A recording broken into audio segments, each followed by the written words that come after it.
Outside, the intellect wants us to focus on the journey of the self discovery. So there are two minds. Mind is going outward, one mind, second mind saying, what happened? Why you are doing this? But then what happens? We listen to that mind which is outward going. And then the mind number two says that I'm trying to work on it. Are you understanding what I'm saying? It is so that you is identified with the deluded mind. But why? Why? Because that deluded mind says, I get more pleasure in this than working on the discipline of the Eastern wisdom. You see, it is happening. It is a struggle inside. It is a duality inside. So, first thing is the Mangalacharan every time, even during the day, whenever you remember, we will start with the Mangalacharan. Just close your eyes and see. Eyes are closed and Sarvesham Swastir Bhavatu. We are directly going into that deluded mind. Sarvesham Swastir Bhavatu. May there be auspiciousness or happiness for all. Sarvesham Shantir Bhavatu. May there be peace for all. Sarvesham Purnam Bhavatu. May there be completeness for all. Sarvesham Mangalam Bhavatu. May there be auspiciousness for all. So we have four things: happiness, peace, completeness, and auspiciousness. So when you are aware of the mantra, you simply recall and remember in the mind and be carefree. But if you are carefree when the mind is wandering outside and you are trying to control, do not control. Replace it by may there be peace for all, may there be happiness for all, may there be auspiciousness for all. Don't try to control. Why? It will never be controlled. So means what? You return again to the mantra. It's a long mantra, so at least mind should be engaged in the mantra. That is why it is Mangalacharan mantra. May there be happiness for all. May there be peace for all. May there be completeness for all. May there be auspiciousness for all. Carefree in the awareness of the mantra, carelessness in attachment with the world on any object is a wandering and worried mind. So the moment the mind wanders and worried, Sarvesham Swastir Bhavatu, Sarvesham Shantir Bhavatu. You don't start trying to control. Understand, careless driver versus a trusting passenger. One breaks the traffic rules and calls it freedom, and the other follows the rules but rests in the driver's skill.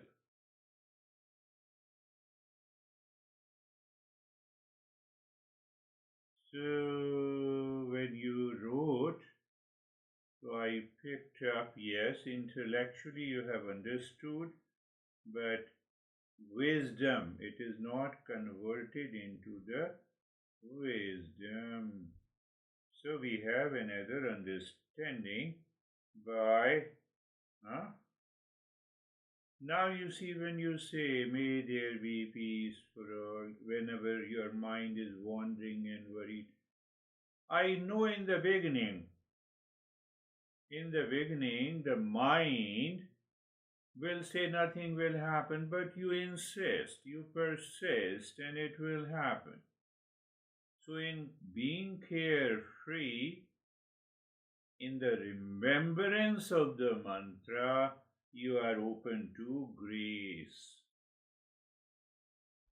But if you are careless, you are open to attack by the delusion, and then it becomes difficult to control. What is the problem?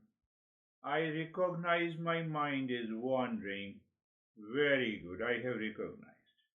So the mind number two says, may there be happiness for all.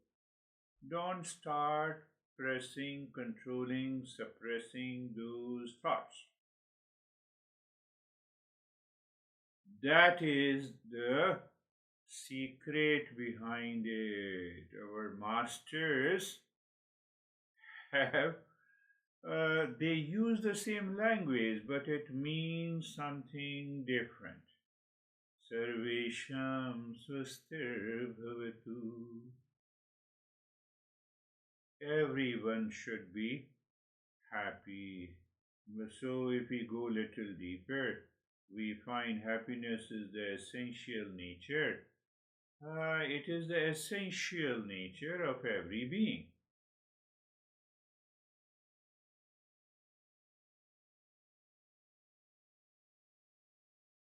Peace for all, peace. So, when it is now, see that when it is outside, it means no war, no conflict, no violence. And when it is inside, it is freedom from the constant hesitation, fear, and the hatred. So it means whenever there is outer war, wandering, conflict, I should remember, may there be peace for all, and start looking deep inside. Mind is wandering, and still you say it, even now, even at this moment, you analyze, you reflect on the mind is wandering. Oh, may there be peace for all. Sarvesham Shantir Bhavatu. What I said, we demand, we run after the peace when there is a war, there is a conflict, there is an issue of anxiety. Okay, no, you don't fight with it. You may there be happiness for all. May there be completeness for all. Wholeness, I am the whole. So that remembrance, I'm simply saying, you recall well being for all, or happiness for all, peace for all, fullness for all, auspiciousness for all. Now you see, it is like what we have understood before, the place, position, and posture, being comfortable and being carefree. All the three are passive steps. It demands greater awareness and attention to be into that state. So there is no action part. But when you are saying, may there be happiness for all, may there be peace for all, so there is an active part. It is a semi active. You are saying it mentally, you are remembering, you are recalling. And that remembrance and recalling bridges the gap. So it becomes an experiential understanding. So now check your mind is okay. Mind now is not wondering that I have still to struggle. No struggle. It is not a struggle. It is a joyful journey. My mind is wondering what should I do. May there be happiness for all. My mind is in anxiety. It is attached. May there be peace for all. You remember, in a sequence, better. If no sequence, that is also okay. Happiness is the first, peace is the second, wholeness is the third, and auspiciousness is the fourth. So you repeat, and another part is that as if when you are repeating, you see that it is written in the screen of your mind. Why?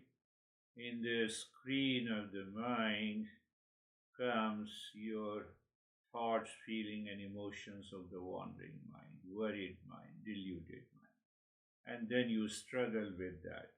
You need not to struggle. You have to follow in a simple, easy process. We are not cursing, we are not suppressing anything. Why we are not separating that worries, that anxiety, that delusion? They exist in ignorance, they do not exist in wisdom. So we are directly moving to the wisdom. May there be peace for all, happiness for all, auspiciousness for all. So when you find the attack by those wandering thoughts and feelings minimizes, you can return to the Om Shanti. Breath is, you look at the breath. Breath is going in Om Shanti, breath is coming out Om Shanti. And check again, experientially, you are getting absorbed. You are getting absorbed deeper and deeper. But it means you are going too far from the wandering, crazy thoughts and feeling and emotions. So you need not to struggle. You feel simply they are too far. And you continue. Again, you increase the distance. And they are too far to disturb you. It is very easy. So all our practices in the Eastern wisdom is a play and a fun. No burden, please. If you have a burden, then you will always try, force, suppress, control. No way at all. Or simply you start looking at the breath, because now mind is enjoying the breath awareness of move 3-point attention. Well, you already know it. The breath is going in and out. You feel the sensation, and there is no change. No change means, the wandering mind is dissolving. So you don't attack directly. I will attack your shadow and kill you. Shadow does not exist. Shadow is a delusion. That is the nature of anxiety. So take it easy. Wisdom comes easy. External effort is not there. It is internal with an understanding. Om Shanti, Shanti, Shanti. And slowly open your eyes. How do you feel? A little more awake. My mind was kind of just wandering the whole time. But Yes, again pay attention. It is wandering. You recognized it. May there be peaceful. Again it is wandering. May there be happiness. You don't fight with that. You simply replace it. Don't fight. No suppression. Don't have a guilt. May there be happiness. May there be peaceful. Any time comes. May there be. So you are carefree in the peace and the happiness. But you want to be carefree in order to control those wandering mind. It will continue to wander. It will never stop. Even now, you are listening to me. Peace. Wandering mind, peace.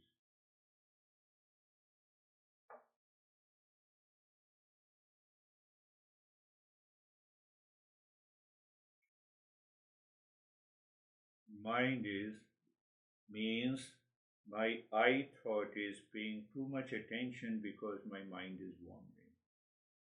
So if the same I thought pays too much of attention that, oh, may there be peaceful. Casually,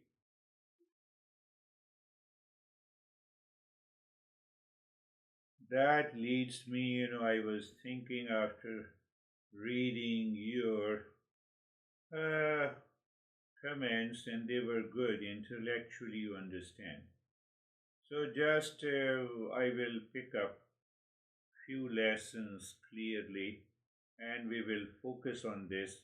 Again, I'm deviating from the Tattva Bodha, the text. So, we are moving in a different way. So, you see, there are 5 stages of awakening and realization, or you say self discovery, or self knowledge, or self whatever you say. 5 stages. The first stage is becoming a seeker. The first stage has 4 set of principles. Second stage is the systematic structured knowledge where the Tattva Bodha comes, plus discernment. Second stage, then we should go for a systematic knowledge. We study them intellectually and then we imbibe them. That is the second stage. Third stage, now you have already understood, you have already become a seeker in the stage 1. Stage 2, you have already understanding the basic principles, you are applying the discernment followed by the practice. So now you start having an experiences. So you experience those changes in your life, which we discussed: change in your attitude, behavior, and conduct, change in your thought, speech, and action, change in your daily routine. So those experiences, outer change and the inner state. So you experience, we simply say it is a direct experience. That is the third stage. The fourth stage is awakening stage. You raised some of the questions perhaps a couple of weeks ago. Is this awakening? So the fourth stage is awakening. Our great master Patanjali has underlined 7 or 8 different stages of meditation. So every master has a different way of explaining that. Fourth stage is the stage of awakening. And then the fifth stage is that you have to realize that awakening in your daily life. One guy told me in New Jersey, when I was in New Jersey, I always communicate with God. I said, why the hell you are in my group session? No, because I have a lot of stress. I said, well, how do you say that? You are awakened and you have a stress. They are contradictory to each other. There is no question. When you stress and anxiety, if you say that you are communicating with the God, why you have come to me? Why don't you tell the God to take your stress? So there are a lot of delusions. So, why delusion? Because I did not cover the first stage. I do not become the seeker. I don't have a clarity. I don't have the clarity. So, now going back to the first stage. First, you have to recognize. First, in the first stage, we have, let us say, according to this teaching, the same teacher has written this text, which I am referring, which is written by the Tattva uh, four steps in the first stage. I have to recognize that I am a human being, I have a human birth. What it means by the human birth, I have a free intellect and I can make a choice. I am in stress, I can make a choice to be in peace. All the rest of the animals, they are lopsided. They have only one type of the action because their intellect is not free. But fundamentally, it says that no human birth. We'll talk about it. Second part in the stage one is that I should have a mental maturity, emotional maturity. I discussed in detail, but I will talk with reference to teaching of this master. So, if I have a mental maturity, emotional maturity, there is an inner strength. It is different from having a higher IQ.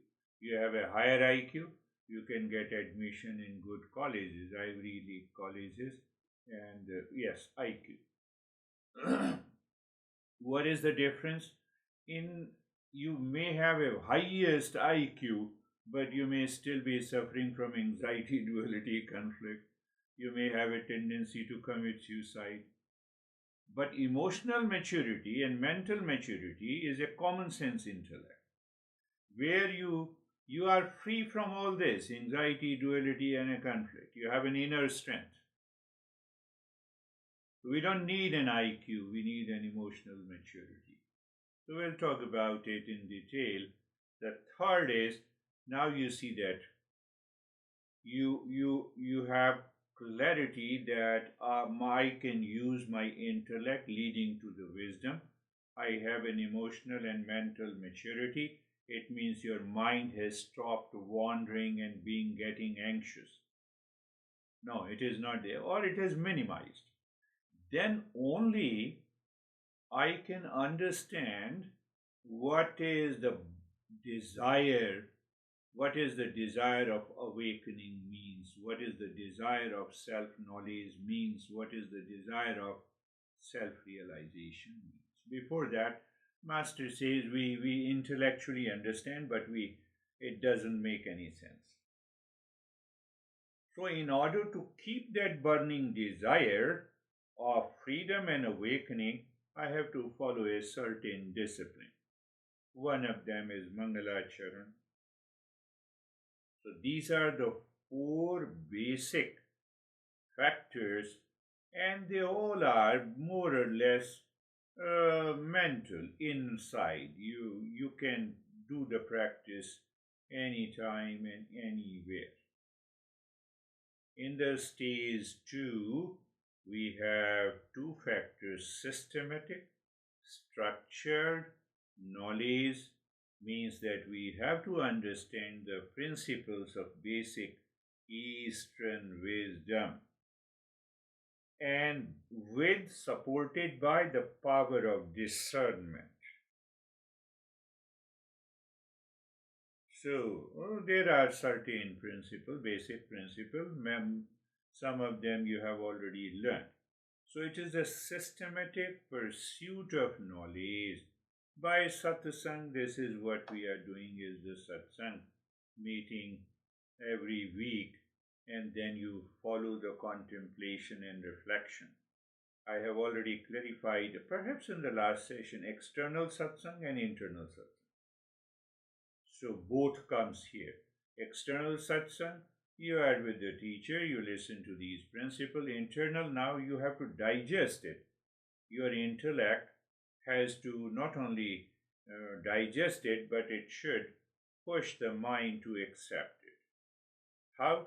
By contemplation, reflection, by the practice, and but with the discernment. So we understand discernment deeply. That is the second stage. So we have four factors in the stage one, two factors in the stage two, and one factor in the one factor consists of many sub steps, means direct experience. Now I have everything. I am a seeker in the first stage. I follow a systematic knowledge in the stage two. And now I start my journey. I consistently practice and I daily experience the cognitive change taking place in my life. So wherever there is no change, I correct it. That is what we do. Sometimes you solve the problem and you find, oh, the answer is wrong. So let me do it again. Let me understand where I went wrong. So where the delusion is, where the anger is, why the hesitation, why the mind is wandering. Let me bring it back. So that is a permutation and combination based on our prarabdha, past impressions, our challenges that we experience in our daily life. And then comes the eighth step in the stage number four, awakening. So in awakening means that you sometimes you are totally absorbed into a deeper meditation and the whole day passes peacefully. Then your mind is inspired. Can I live into that state? What that state is known as. So when you narrate those experiences, I will link it to the principles of Eastern wisdom and I'll say, oh, you are into that state. Wonderful. So that state, consists of seven or eight according to one teacher, two according to another teacher. So like different way. Why there is no contradiction. When a master says only two stages and Patanjali says eight stages, so four stages belongs to one and the four stages belongs to this master is little deeper. Then comes the fifth stage. I willfully, deliberately added the fifth stage. In couple of teachings, fifth stage is absent, but there are teachers who have added the fifth stage. Fifth stage is that how my how the transformation has taken place inside is expressed outside in your thought, in your speech, in your action, in your daily personal life, in your professional life, in your social life, in your sleep, in your in your meal. Everything changes out. Everything changes because it's a journey now. You start living from inside to outside. Previously, you were living from outside to inside. So the five stages completes the entire journey. Five. In the first stage, I become the seeker. We have four steps. Uh, First step is that I have to recognize what it means by the human birth, how distinct I am with the rest of the living species. Then I should check. It is the deluded mind, impulsive mind is causing a lot of challenges. Let me change that pattern and bring the mental maturity. So once you bring the mental maturity, now your mind is very clear about the purpose of life. You become doctor, you become engineer, you become everything in the world outside. You become rich, whatever it is. But internally, you have clarity about the purpose of your life. That is the third step. And if you are always aware of that purpose 24 by 7, when that desire eats you up, you are a seeker. You are a seeker. Why you are a seeker? Because now you strictly, naturally, in a carefreeness, you follow the discipline. And in the second stage, systematic pursuit of the knowledge with the discernment. In the third step, we have a direct experience. Fourth step, now you continue to do the practice and you have certain changes inside. That is what the awakening is. But awakening takes, gradual process, step by step. And in the fifth stage, we check how we think, speak, and act in our daily life. You have a pain in the body. Are you getting disturbed or reacting? Or you fall into laziness and sleep? Or you separate your pain from yourself? Don't ever think that even after when I'm awakened, the body will not have a pain. The body is subjective. I am not the body. Awakened state is the real self.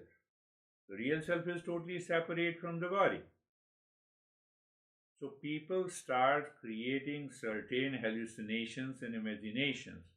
Oh, once I'm awakened, once the body will never be aging. So that's why we say psychedelic drugs. You have to take those drugs. You don't even think about the body. It cannot be equated to the awakening. We'll talk. So a common sense intellect that responds makes you a seeker. Common sense intellect. A seeker moves from the default mind to a discerning mind or intellect, and then you always succeed in any practice of meditation. Default mind chases shortcuts, comfort, instant gratification. It doesn't get it. That's why it starts wandering. I'm bringing the same topic. What do you think? Because it is hooked to some comfort. It is hooked to some shortcut. It is hooked to the instant gratification. That is the reason my mind is wandering. I don't have any image of a beautiful girl in the mind, and I say my mind is wandering. But it is not there. How can you say my mind is wandering? My mind is only wandering because I don't see what is the cause of the wandering. Okay. Your mind is wandering for an hour, just pick up the thoughts. Find out the repeated thoughts. Go back to the cause of the thoughts. What is the ultimate cause? Why? Where? In this thought, what is the object? Oh, that object I want. It is a shortcut. It is a comfort. It is for the instant gratification. That is why my mind is wandering. Otherwise, why the mind should wander? So take it easy. So ask, what do they think of me sometime? How do I look? What is my rank? What is my position? Oh, that guy is thinking like this. My mind is wandering. It runs on autopilot, an external validation. I have to find the cause. A seeker moves from the default mind to a discerning mind that always succeeds in the journey. So, what about the discerning mind? It observes without panic. It doesn't sleep on the thought that my mind has been won. Now, let me find out why, where, what is the cause. Is there any object, event, person, relations? So, the more you start contemplation and reflection, and during that process, you will see your wandering stops. That is what the common sense intellect is. If you have a higher IQ, then you start controlling why my mind, I should stop it. I should stop the cute and beautiful girl. That is not with you. That is in your mind. Why you want to stop that? It is not with you now. But no, I have a thought of it. That is why I'm. May there be peace for all. Do you see? May there be happiness for all. Cute, beautiful girl, you should also be happy, and I should also be happy. I should be happy in spite of you, you should be happy in spite of me. The thought is gone, wandering is gone.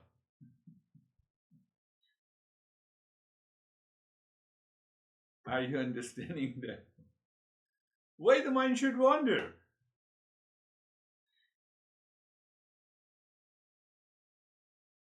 So, this is common sense intellect helps you.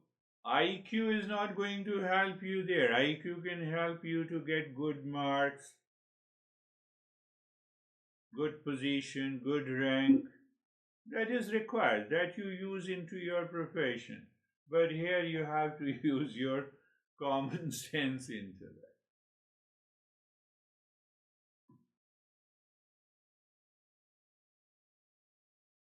Understand in a totally different way according to your age. Your mind is like a shared account with two admins. One admin is default mind, other admin is the discerning. How you log in depends on you. So you recognize, okay, it is the default mind, it is the deluded mind. Let me log into the discerning mind. May there be happiness for all. Again, cute and beautiful girl. Again, may there be happiness for all. Again, the third, may there be happiness for all. You are not giving a fuel to the thoughts which you feel is wandering, because now your login, your admin is with the discerning mind. How? By the same alphabets, the thoughts are different.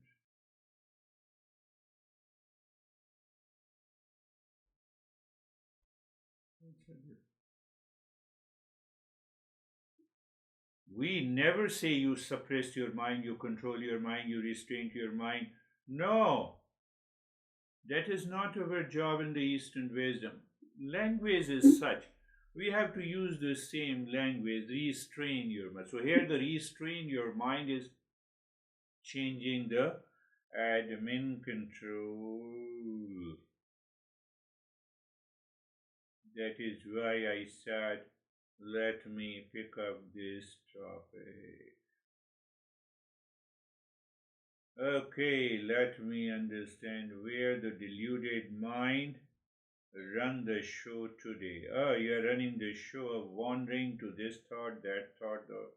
Oh, a lot of thoughts. Let me log in there. May there be peaceful.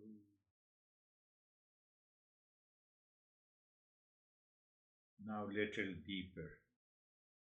From that understanding, we will go deeper. Where is that deeper?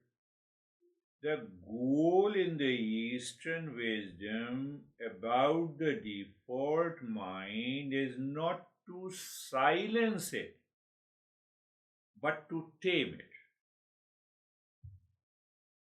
to reclaim it.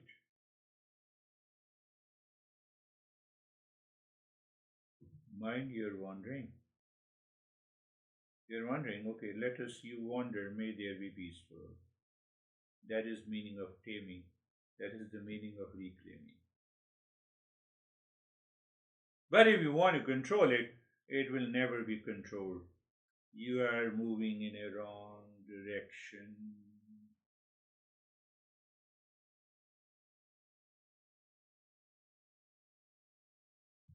Why? Why not silence this default mind? Default mind is necessary for your IQ, for your necessary functioning, going to the restroom, feeling hungry. That is the impulsive default mind is required. It is required. So wherever it is required, you say, okay, wonderful. Where it is not needed, you are replacing it by the discernment. Are you understanding? So you have to follow this understanding anytime from today, whenever you have a wandering, worried, anxious, reactive mind. You have to first understand common sense intellect, first understanding, first understanding, first understanding a seeker moves from default mind to discerning mind. Uh, common sense intellect that responds, that does not react, makes you a seeker. First point. And the second point is the goal is not to silence, but to tame it. You reclaim it. Oh, you have this limit. You work under this area very well. Otherwise, what will happen? You see, if you control it, if you suppress it, people those who have suppressed it, so now you see that what happens to them? They lose sense of appetite.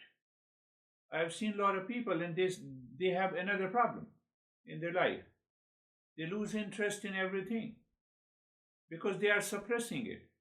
So even my basic needs, feeling going to the restroom or eating the food, feeling hungry, no. But we set it, we reclaim it. Default mind, you have this much of requirement.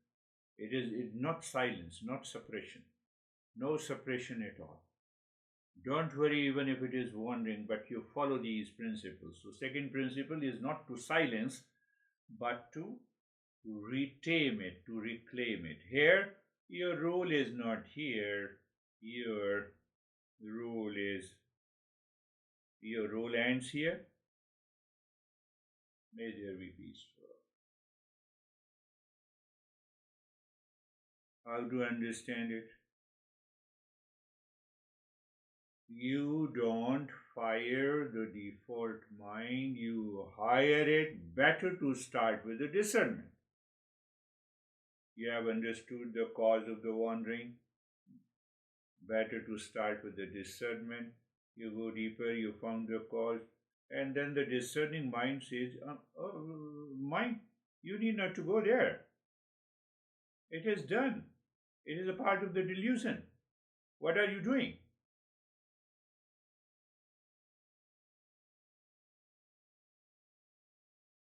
Means what?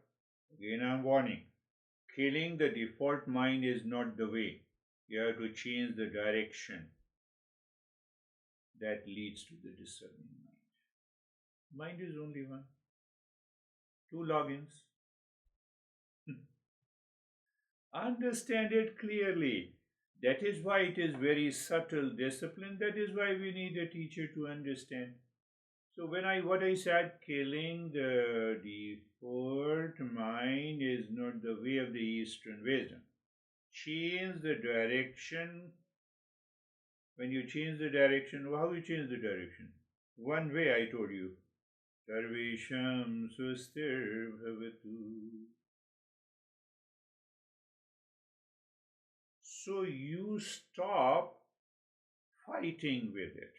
First thing. You stop fighting with the mind. Fighting your impulses.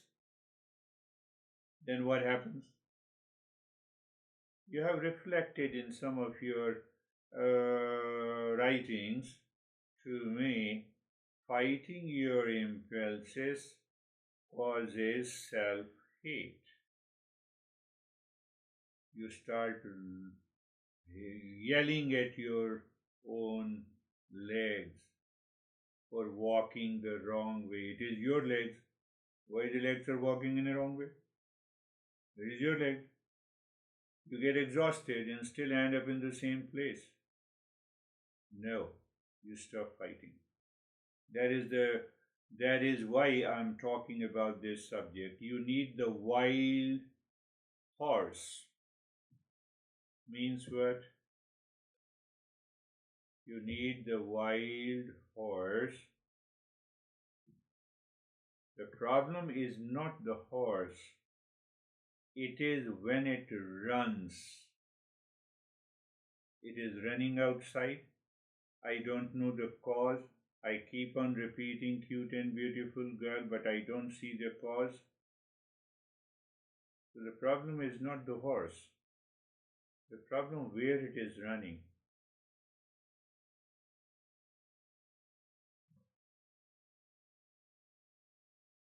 And then you apply the discerning mind. You have understood the cause and you tame it. Your taming, you reclaiming, beats your shaming, your self hate. You are always full of energy, clarity. Like 2 years old boy, he falls down and he stands up again. No, no, let me walk again without any guilt or shaming or self. Why I failed? That young infant and the kid never feels any guilt. You understand? No guilt at all, no shaming is very important.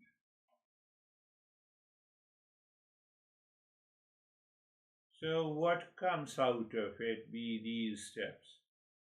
Oh, now I'm linking it, and then I will go directly in the stage one, the human birth, huh? Then mental maturity, burning desire for freedom. Fourth step is discipline. So now here comes the part of the discipline. I'm reflecting. Who is holding the reins?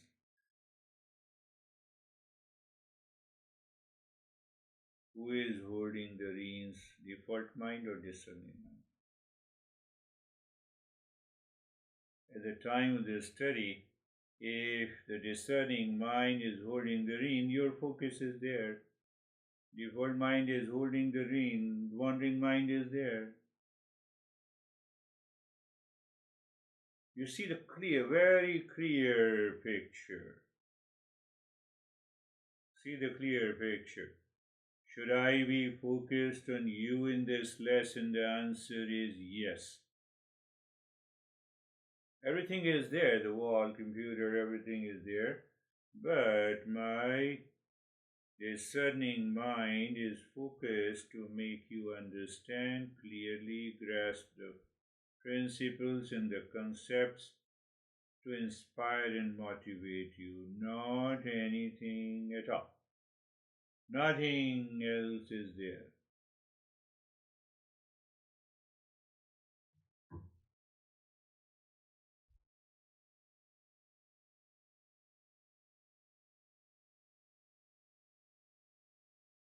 So when I use the word taming and reclaiming it, take one example.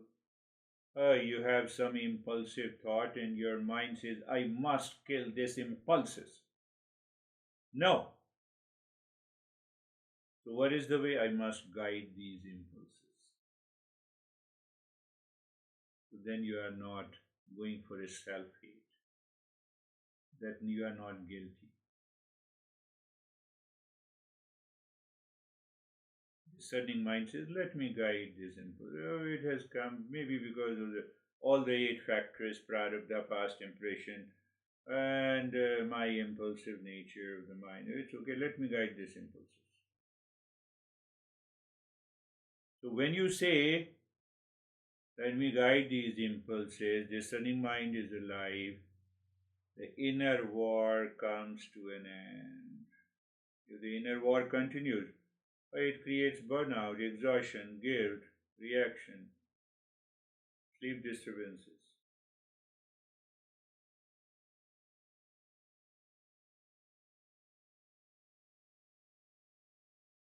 Otherwise, you get free from this self hatred, more self respect. First step, human birth. I must be proud of being a human being, whatever the situation outside is. I have a lot of money, I don't have money, but I have a self respect being a human being. I'm not as smart as you, but my self worth is intact. I don't lose it. If you lose it, you cannot become a seeker. You cannot reach to that state of awakening.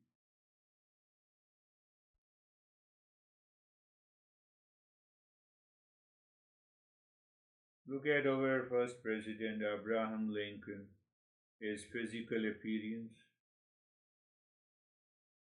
but his personality inside. One of the greatest president of the United States. His writing, his responses to the people, to the army, unparalleled. If you go to his writings and commanding the situation.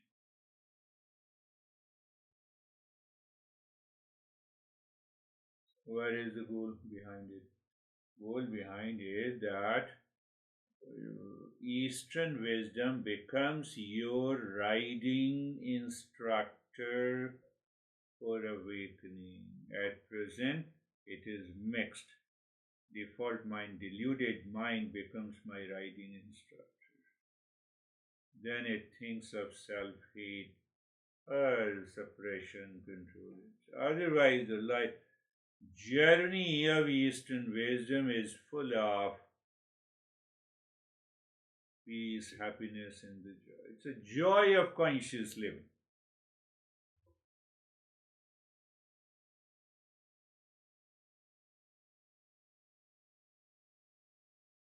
I'm drawing a conclusion step by step.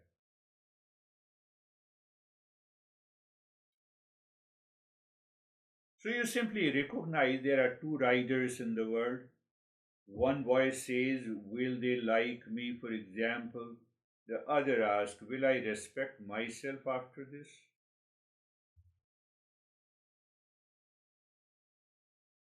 Will I be happy that I succeeded in inspiring and motivating you? Or should I think, oh, whether you like this subject or not? Default mind, previous discerning mind.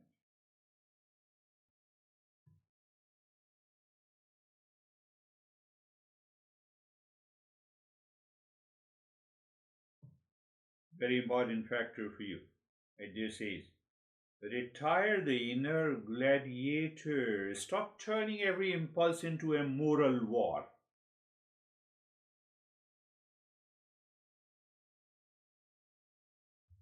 No, I have a lot of thoughts about this. It's a moral war. I cannot awaken myself. What it has to do with awakening and having this thought?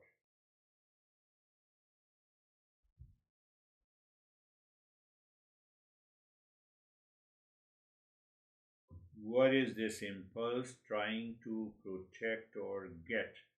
I have to find out instead of relating it to a moral and ethical war.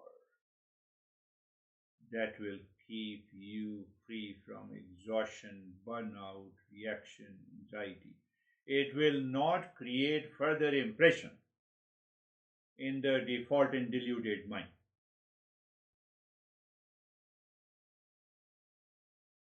Who is the writer? Is the discerning mind or the default? I have to first check it.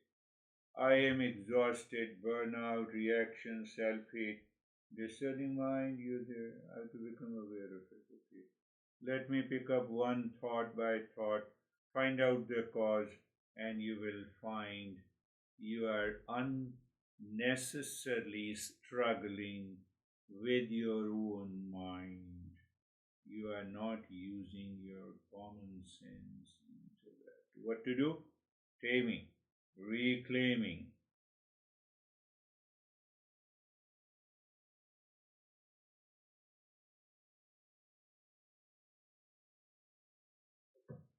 Where is the conclusion? The conclusion of all the steps that we have understood, that mind is a wonderful servant. This is a practical, pragmatic approach. You have to follow each and every step, and then you have a realization. The mind is a wonderful servant, but a terrible master. Mind is wandering, now it's a terrible master. What should I do? Let me suppress it. You suppress one thought, another thought, moves from somewhere else.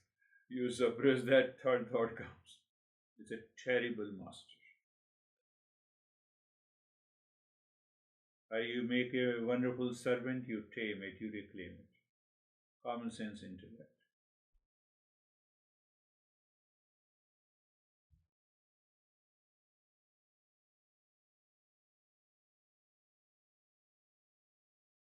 I don't need to destroy my impulses. Let me recognize it, understand the cause, let me direct it. Redirect. My mind is both a wild horse and a wise rider. I am the one who chooses who leads.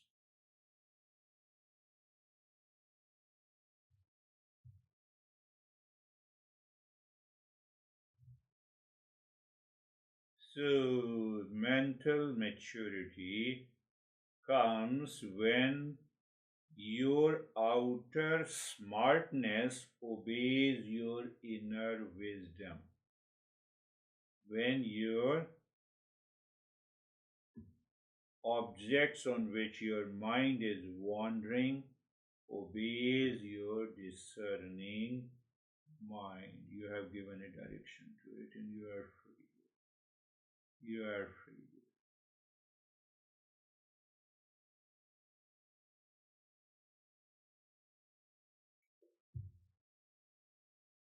Take one more and then, what is one more? Stop asking anything from the world outside to fix you and give you happiness. Why? Happiness is inside me. Cute and beautiful girl, if I live with and if I communicate, it will give me happiness. Your deluded mind is asking a partner to be happy. Once I communicate, once I go and talk to him and her, he or she will give me happiness.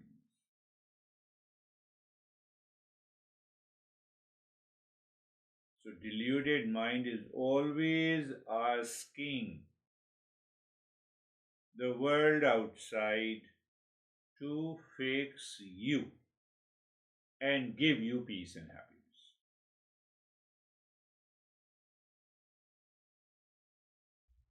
That is why my mind is wandering.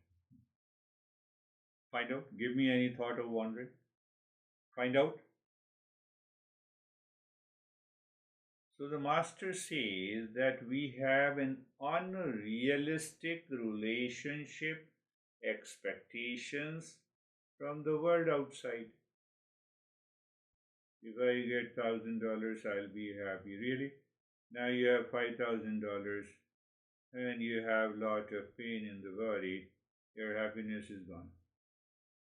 I'll with the $5,000. Let me first get rid of this pain. What I'm saying? Stop asking anything, any event, object in relations to fix you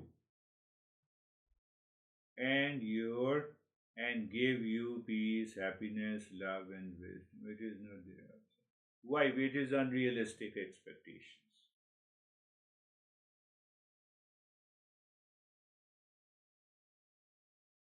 If they love me, my emptiness will disappear. Really?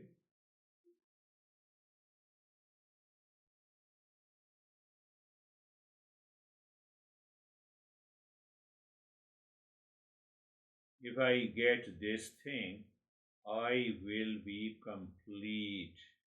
I will feel complete. Please come with me, talk to me. I will be complete.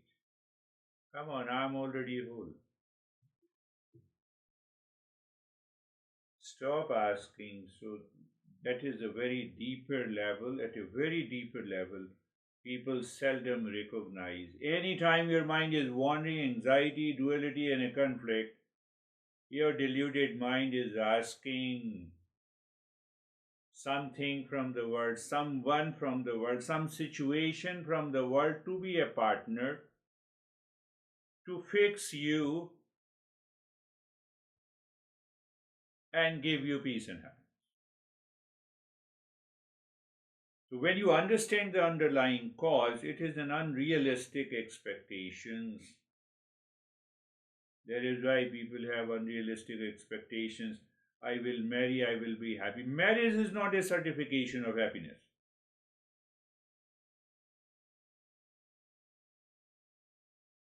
How many people who are married are happy? And then people extreme. They don't tame and reclaim. They don't give a direction to the mind. They start suppressing. I will remain single. One girl in my session, group session, she's not married. She lives somewhere in Europe. So after 30 years of remaining single, now she has a problem. What problem she has? Whenever she hears any noise, she gets disturbed, and her mind is totally obsessed in the external world. Previously, she rejected all the men in her life. She did practice of rejecting the men for at least 15 years. That has an accumulated impressions. Now it is releasing any noise, and she is so terribly disturbed. Her mind is totally covered with that delusion. Stop asking stop asking anything from the world to fix you and give peace and happiness to you. Not possible.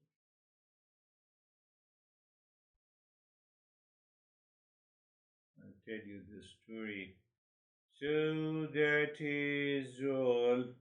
We will, huh?